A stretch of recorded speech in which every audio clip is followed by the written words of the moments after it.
zibiri umugabo atarashi ari mu biki oya byose ndabyumva ashikanisha 12:30 ntaramubona aha arambona icyo ndifuje ya zawadi umukozi nawe ntazi no kuraba ibintu neza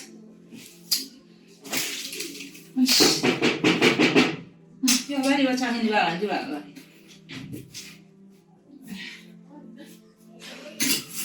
hewe aya masaha rekura kwanza umuryango rekura ko nivume ngo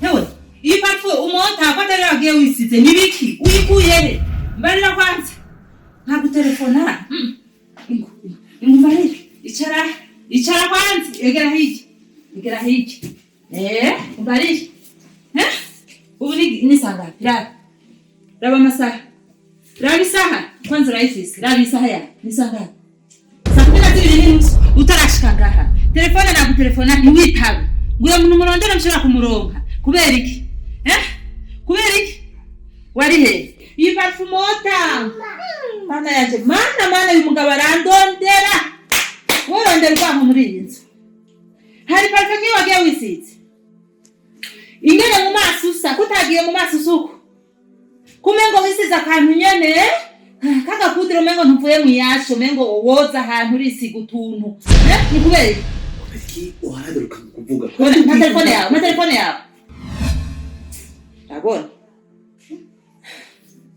ese cyose uriko tumwanya wagusa jewe nari mwisenge nari muzigiti nariko ndasenga izabere nizana bari musigiti wariko urasenga wari musigiti ndiko ndasenga wariko urasenga ni vendredi none usenga gushika saa 12 hafi saa moja reka ndaho kugira ngo nzorakora ahubwo suku kujya gusa ngo ugumane inomero yanditse ko gahungu ninde reka ndakwereka nanje ko twize hamwe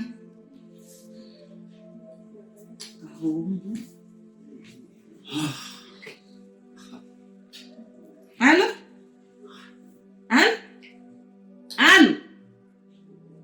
hewe uyu munamubwiye ko nukwe kamubwiye kujecho no gusaba nuko wotekana ivyo byose uri kuri tesho umutwe ujye gahunga mubwiye irasonye acara kupa kwati itati sukwera ari wo muzinanye w'umukobwa we bakabara wavuye ariko nazanye umugore uri murakibazi wewe kwari ko ndiye mutima mucyo uri kwari ko mugisha pawa ndende arakumena matwi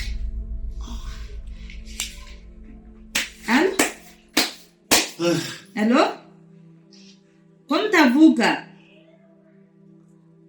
turi bande ahubwo urinde Allo arakubye nawe arakubye wa mugabo uzozanira karambaraye muri iyi nzu ngingenzi y'imihana niyo nzanye y'amazimu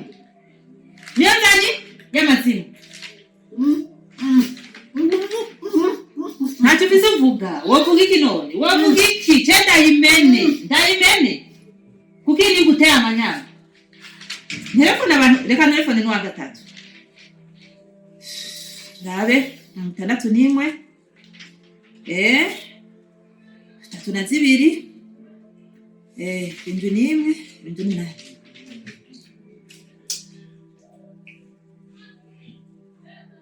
uyu murondera ni mushaka kumurongo wasize babwiye wose ndaba telefone ntibanyita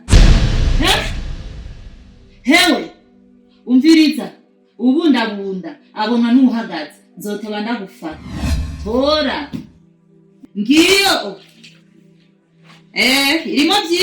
irimo byinshi n'ama message n'ibiki wigirisha ngo bibi nabonyemo byinshi nibyo ntavuze nabibonyemo ngaho nabonyemo message ngaho nuko nyene ntashimye kuyikubwiye kandi urayizi rero ndakubarira udahinduye ingendo nzogushira habi ntube wigirisha ukanura amaso n'igikere nzokwereka hewe akataretse kabagasema urabandanya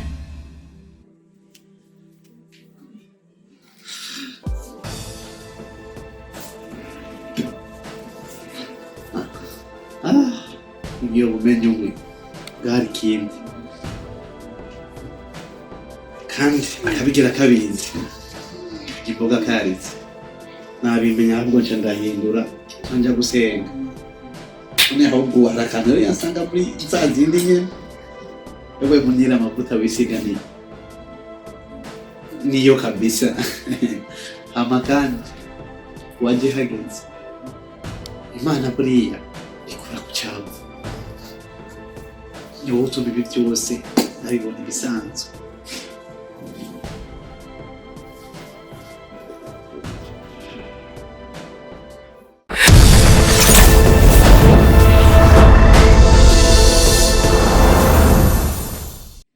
BBC uno musi wanzanye makuru nyabaki inde BBC naragupanze n'izina radio BBC kwe nuzi ko ndumu journaliste wawe umunyamakuru uno musi waranze ubu renda kufitiye ikindi gishaje none uko ndabikubwira ukamfata n'isura kandi ndiko ndakwereka ariko mu byo mumaze kukubwira mumaze ko nakarukuri bimwe bimwe ahubwo sivyo kuvuga n'akamara amazi ariko umaze kubyibonera ubwo nabi ubu rero mfise ibindi nkuru rero cyane wari ndani mu cyumba yo amuntu nakubwira barayaga n'ujya muntu ijya sutwa ya ujya Umukeba wawe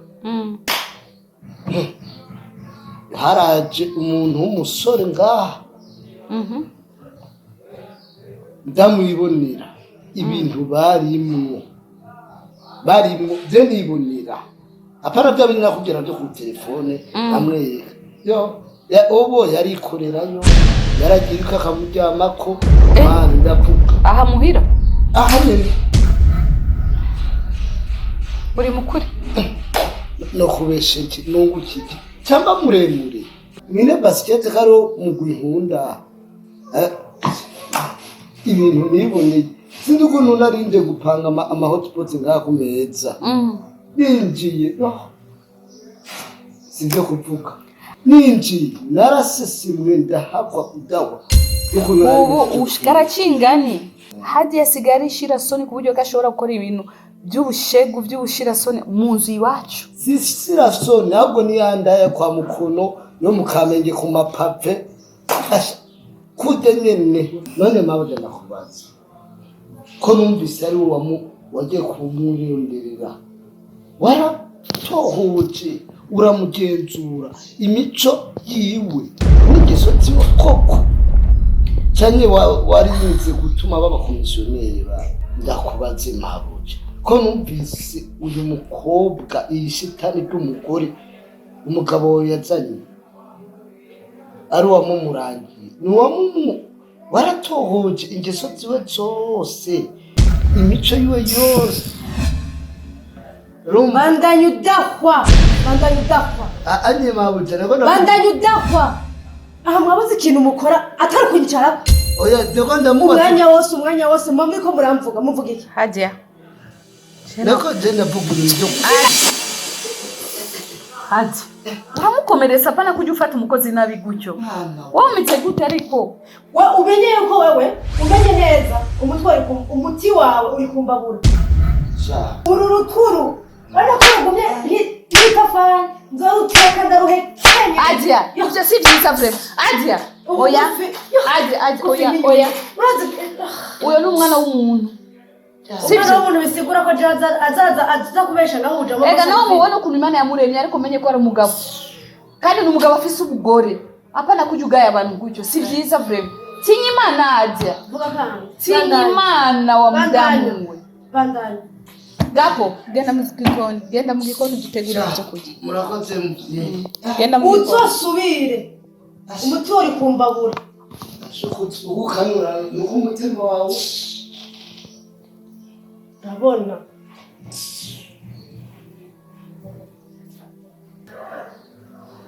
ibi nibyo nagiye kurondera cyane ko ngiye kubura amahoro mu nzu yanjye nari kwegeye ikara mu gashambara n'ukuri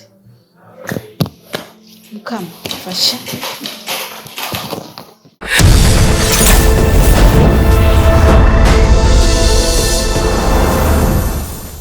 hajya gute none umengura rushe yongera kuruhije umeze ukuntu mugabo nizera ko bikorosha indigira ivokera ruhishanya gose ubu ngira ndonke bebe azaranyita shangazi tantine ninjiye akama karibu wese umunezero ufite ku mutima harera ati ona kwera ntiworaba hanyuma hamwe ishakoshi hari ibintu by'umubebe ibintu bigezweho ndakubwiye hari ibintu hamwe none abikwereka ahubwo sinonabivamwo sinobiheza urabona ishuka bigezweho y'umubebe ibigoma bigezweho by'umubebe urabona amakuvre ngaha hewe impuzu zimwe zigugwa 150,000 ziro nivyo zitaka ari zamakeye ama isume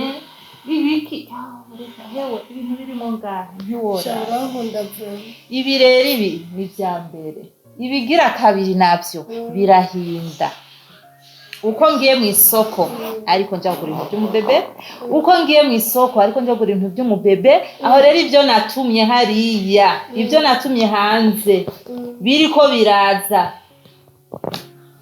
zobibona mwe reka mbe ndakubaza hari abantu ngaba bari mu guturika yo mana we umunezero fise nasha nawe umuntu ari ngaho impande yacu ntakoma ntavuga mbere n'ijya avuga reka tuyivugire uyu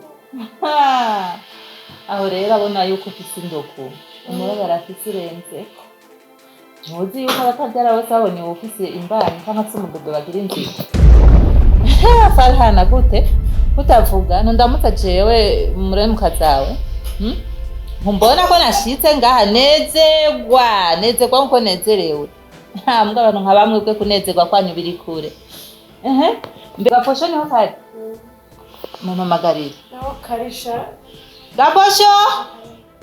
gaposho sabwe ngo hano waruzingo ngo hano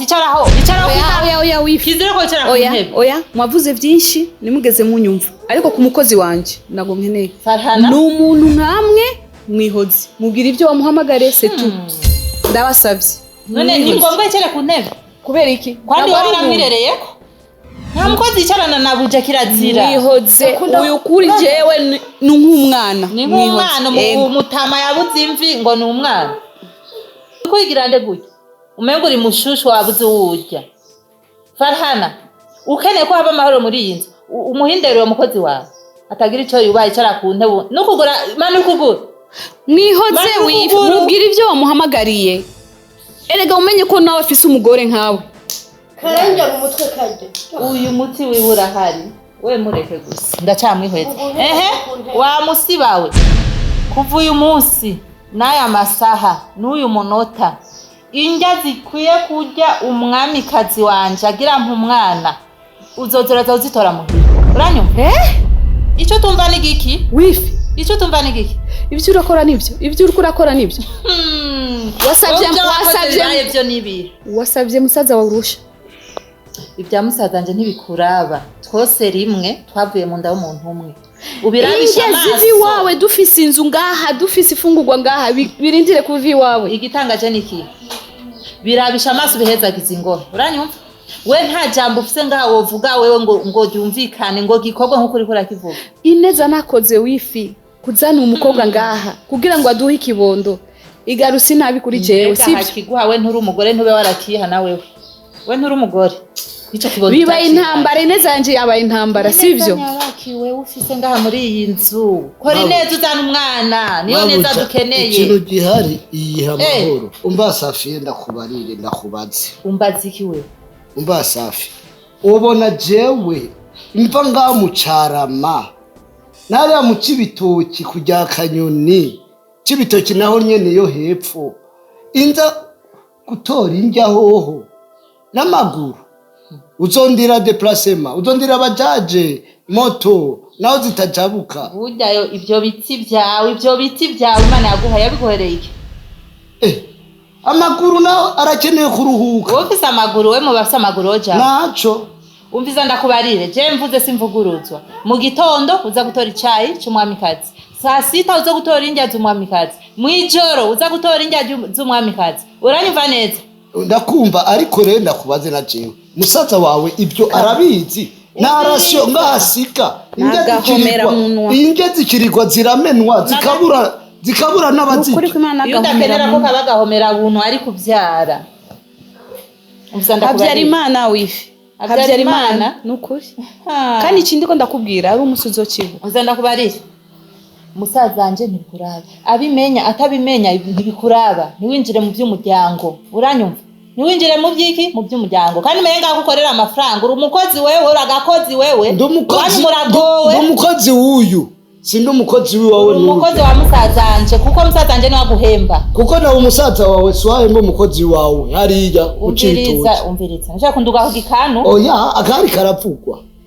Ore nico itegeko yama itegeko imyakindwi yose aruye. Uya kwitegeko nkandi. Nkamabuja nuwo mpamahera. Nuwo kwa amahera. Iwabo yajazanye amahera, jaza kurongo kwa musaza wanje, yajazanye amahera. Ntiyasanze kwa musaza wanje. Okay, wifi twakumvise sivyo? Ibintu byo gutukana cyose ndabikunda. Nawe wanyumvise ukabwira ko gasigo kawe kaza gutora indya z'umwamikazi wawe. Sa twavyumvise. Nanje zo mwizu nkeneye kwajya. Ariko yifu wifi navyumvise. Utetse nikibazo. Azojaza azana ifungurwa nko bishaka, ariko rero je sinshaka ndazi kutaryohewe kubona agira roho n'umwana. Wifi je ndi umunyamahoro sinkunda ibintu. Umviriza. Asha karacha kujingita. Ico gusa gapo numa wegenda ukora akazi kawe ivya kubwiye ubikore. Abikore. Ya aho rero ni sawa ndakumva. Abikore. Ubikore. Burya mabuja. Nabuja mabuja hoshe. Mabuja nasanze idayimoni. Hoshe. Idayimoni iri mu bantu. Ntani nkoni iri hafi. Ugenda hiya. Gapo sho genda ukora akazi kawe. Oya wifi reka gukora ibintu nk'ivyo. Uyu n'umwana w'umuntu. Reka kujya mu murenganya gutya. Kubereke mu murenganya. Genda sinda. No kumama. Orotwe n'ishanyikirundi. Ko nuko rutumva. Abuzoramburura. Origisigo sha wewe. Uzavusanga ugiye nabi. Waje uri muzimu uzogenda uri kiziga. Urutwe nk'ishanyikirundi. Ngena reha. Rabona umviza farhana ndakubarira. Wewe ni utuma ko gasigo kawe katubaha abantu. Uyu muntu akeneye kubahwa. Urona kuje uzi wiyubaha? Wikunda mugo ndazi ko utomukunda. Ico cyo ndakizi. Nta mukeba w'umuntu akunda mugenzi we. Bana masheri tugende mcumba. Hama kamurye. Kamunyongotore. Icyatumye atavyara. Yuzuza toilette gusa. Akibone. Yo! Ubu urashikiriwe.